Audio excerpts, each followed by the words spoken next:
Hello viewers, আজকে আপনাদের সামনে নিয়ে এসেছি চাকরির পরীক্ষা অঙ্ক নম্বর 4।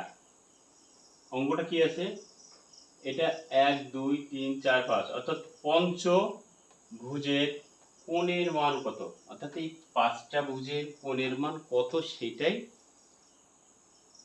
প্রশ্নে চেয়েছে। তা আমরা কি করব? প্রথমে আমরা এটি কি করব, এটা দাগ দিয়ে নিই। তাহলে এটি কি হলো? একটা ত্রিভুজ, আর এইটা হলো কি? একটা চতুর্ভুজ। তাহলে আমরা জানি যে একটা চতুর্ভুজের 4 কোণের সমষ্টি 360 ডিগ্রি। তাহলে এইটার এই 4টা কোণের মান কত? 360 ডিগ্রি। ওকে। আবার জানি একটা ত্রিভুজের 3 কোণের সমষ্টি 180 ডিগ্রি। তাহলে কি এই ত্রিভুজের 3 কোণের সমষ্টি কত? 180 ডিগ্রি। ব্যাস, তাহলে 0 আর 14 4 হাতে 1 4 1 5 কত? 540 ডিগ্রি। তাহলে এই পঞ্চভুজের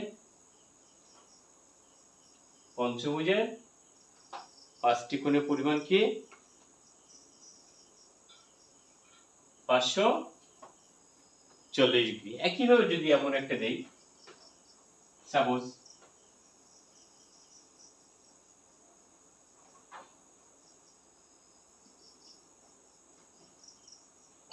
ষড়ভুজ 1 2 3 4 5 6, এই ষড়ভুজের কোণের পরিমাণ কত আমরা বের করতে পারি। কেমনে? আমরা এখান থেকে দাগ দেব, এখান থেকে দাগ দেব। তাহলে এই ত্রিভুজে কত? 180 ডিগ্রি।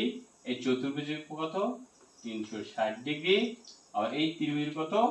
180 ডিগ্রি। ব্যাস, এগুলো যোগ করলে যেটা হবে সেইটা। আশা করি সবাই বুঝতে পারছেন।